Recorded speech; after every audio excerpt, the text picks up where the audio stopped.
like, comment, share, and subscribe. Jangan lupa nyalain loncengnya ya. Bismillahirrahmanirrahim. Assalamualaikum warahmatullahi wabarakatuh. Sahabat kisah yang dirahmati oleh Allah Subhanahu wa taala, mau dengar nggak kisah tentang seseorang yang selalu berbaik sangka kepada Allah? Kisah ini terjadi pada zaman Abbasiyah, di mana ada seorang pemuda hamba sahaya atau seorang budak yang dia pengen banget nih, dia sangat ingin menjadi hamba yang merdeka. Biar dia ingin cita-citanya cuma satu, dia pengen berjihad di jalan Allah.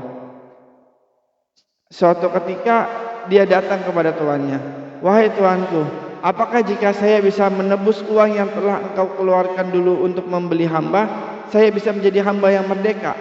Tanya pemuda tersebut. Kata tuannya, "Ya, jika kamu bisa membayarkan uang yang telah aku keluarkan dulu, maka saya akan membebaskanmu dari hamba sahaya." Kemudian hari demi hari ia bekerja dengan giat, dengan baik. Kemudian ia kumpulkan uangnya demi uang yang cukup untuk menebus dirinya dahulu. Kemudian dia datang kepada tuannya, "Wahai tuanku, ini uang yang telah aku kumpulkan selama aku bekerja. Maka bolehkah saya untuk bisa menjadi hamba yang merdeka?" Tuannya dihitung tuh sama tuannya. Dihitung, ternyata uangnya udah cukup, udah pas. Kemudian tuannya hanya mengambil sebagiannya aja. Sebagiannya lagi ia kasihkan kepada pemuda tersebut. Kemudian tuannya berkata ke pemuda tersebut, "Sekarang engkau menjadi hamba yang merdeka dan sungguh beruntung engkau saat ini." Kata pemuda tersebut, "Saya nggak tahu apakah ini berkah ataukah musibah. Saya hanya ingin berprasangka baik kepada Allah." Lambat laun, singkat cerita, akhirnya dia menikah dengan seorang gadis. Ketika itu dia mau dikaruniai oleh seorang anak. Namun sayang, saat hendak melahirkan anaknya, istrinya meninggal. Allah lebih sayang kepada istrinya. Kemudian datanglah tetangganya untuk bertakziah atau ngelayat gitu ya. Terus tetangganya ngomong kepada dia, "Sungguh beruntung engkau telah dikaruniai oleh seorang anak yang sangat tampan. Namun sayang, di saat hari kelahirannya justru ibunya malah meninggal. Jadi engkau mempunyai dua kabar berita baik dan berita buruk. Berita baiknya dia dikaruniai seorang anak, berita buruknya ibunya si anak ini meninggal." Namun apa jawab lelaki tersebut? Kata lelaki tersebut, "Saya nggak tahu apakah ini berkah ataukah musibah. Saya hanya ingin berprasangka baik kepada Allah." Kemudian anaknya itu ia besarkan seorang diri dengan penuh kasih sayang dan menanamkan nilai-nilai keislaman. Dan juga ia tanamkan kepada anaknya untuk senantiasa menanamkan dalam dirinya untuk bisa berjihad di jalan Allah. Hingga anaknya menjadi besar. Kemudian ia menabung uang untuk mempersiapkan jihad di jalan Allah. Ketika uangnya sudah bertambah menjadi banyak, uang itu ia belikan seekor kuda. Ia beli kuda berwarna hitam yang sangat bagus, sangat gagah, sangat keker, rambutnya bagus menjuntai, terus matanya hitam, matanya cakep banget tuh pokoknya itu kuda tuh gitu. Giginya juga bagus banget. Pokoknya ini kuda-kuda terbaik yang ada di kota itu. Kemudian ia bawa pulang kuda tersebut. Tetangganya pada datang, "Wih, ini kuda cakep-cakep banget. Kamu beli berapa?" Kata ini, "Kamu mantep banget kamu sekarang nih. Kamu jadi orang paling kaya di sini. Kuda ini jarang banget ada yang punya. Saya tahu pasti harganya mahal." Apa kata lelaki tersebut? "Ini kuda saya beli dengan seluruh uang tabungan yang saya miliki bersama anak saya."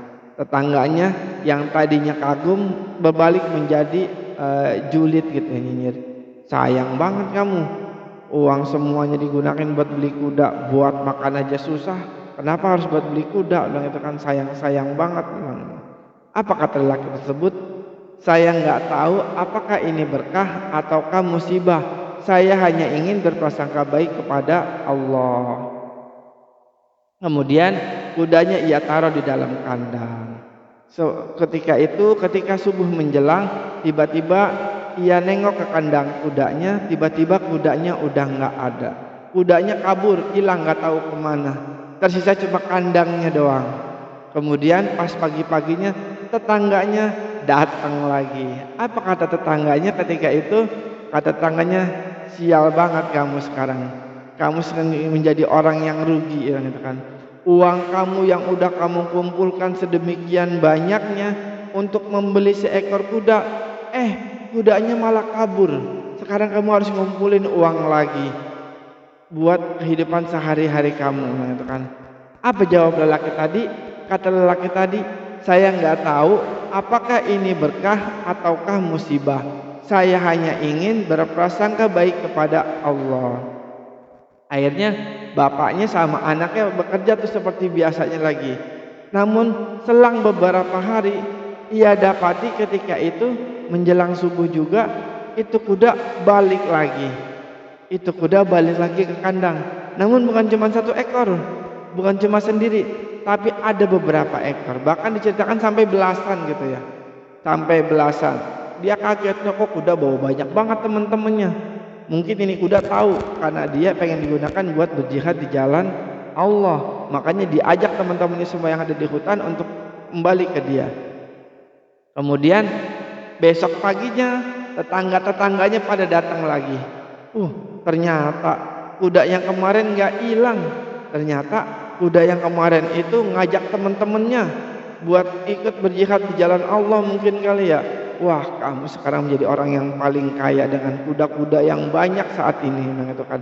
Sungguh beruntung kamu saat ini, kata tetangga-tetangganya. Namun balik lagi, apa kata lelaki tersebut? Kata lelaki tersebut, saya nggak tahu apakah ini berkah ataukah musibah. Saya hanya ingin berprasangka baik kepada Allah. Udah tuh, ketika paginya atau siangnya gitu, itu kuda dicobain sama anaknya. Anaknya latihan tuh berkuda saat itu. Namun ketika dia lagi nyobain kudanya, lagi latihan kudanya, anaknya terjatuh. Anaknya terjatuh, nggak sengaja keinjak sama kudanya hingga kakinya menjadi patah. Akhirnya anaknya dibawa pulang ke rumah. Namun selang beberapa hari ternyata ada sayembara dari sang raja. Sang raja saat itu mengirim utusan-utusannya untuk datang ke pelosok-pelosok daerah, pelosok negeri, pelosok kampung buat nyari pemuda-pemuda yang hebat, yang kuat, yang gagah gitu ya, buat diajak berperang. Namun sayang, perangnya itu bukan perang melawan orang kafir, tetapi perangnya melawan sesama orang muslim. Karena lelaki tersebut, bapaknya tadi sama anaknya, dia pengen perang, tapi perangnya bukan melawan orang muslim juga. Dia pengen berperang, berjihad di jalan Allah melawan orang kafir, bukan perang lawan orang muslim. Bapaknya udah nolak dalam hati nih, nggak mau, bilang gitu kan. Akhirnya utusan rajanya datang ke kampung-kampung, dan tibalah utusan raja itu datang ke kampung dia. Semua pemuda-pemudanya udah diajakin semua, udah dipaksa buat ikut berperang. Namun ketika utusan raja itu datang ke rumah bapak tersebut, orang tersebut, ia dapati ada seorang anak muda gitu ya, ada anak remaja yang dia sebenarnya kuat atau gagah, namun sayang kakinya patah, kakinya cedera. Ditanyain kaki anak, "Mau kamu kenapa nih?" "Anak saya kakinya patah, baru aja terjatuh dari atas kuda kemudian keinjak nggak sengaja," kata dia. "Wah, sayang banget, padahal saya pengen ngajakin anak kamu berperang nih." "Ya mau gimana, orang anaknya patah kakinya, nggak bisa ikut lah," kata bapaknya gitu. Akhirnya anaknya ditinggalin sama bapaknya. Pemuda-pemuda yang ada di kampung itu udah diajak semua ke ke istana gitu ya, buat persiapan perang melawan orang-orang muslim yang lainnya.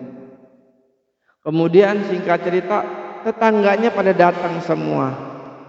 "Wah, beruntung banget kamu, anak kamu nggak diajak ikut perang.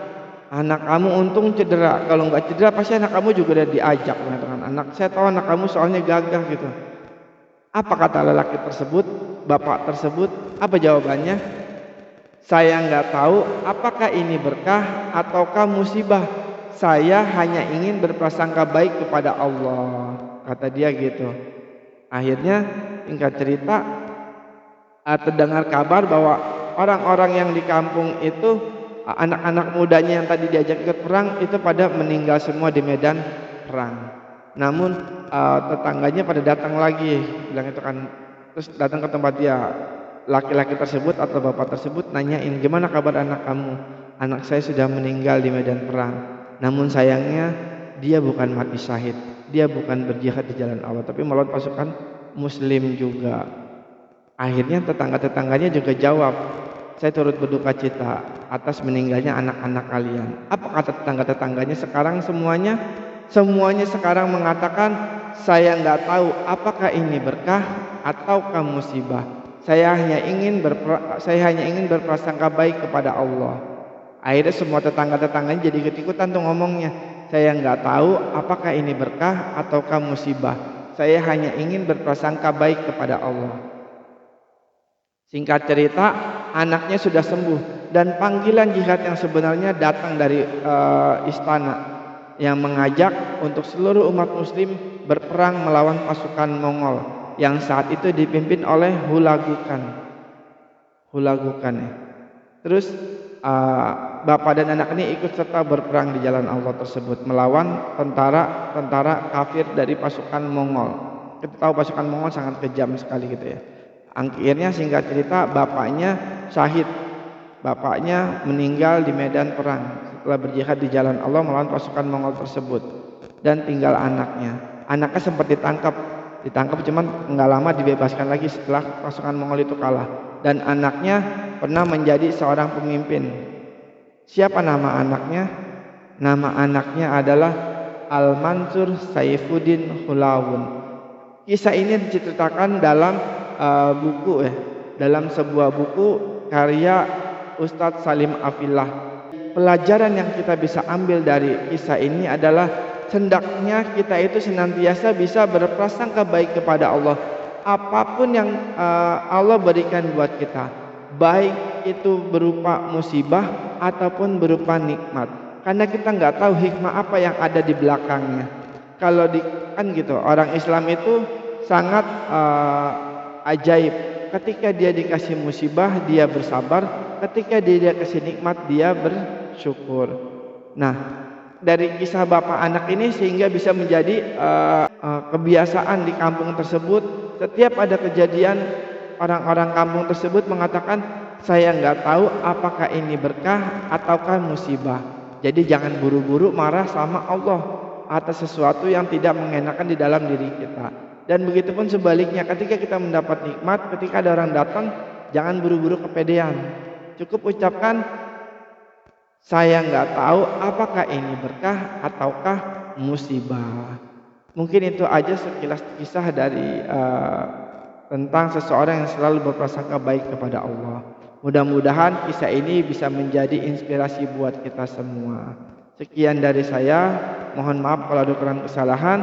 Wassalamualaikum warahmatullahi wabarakatuh.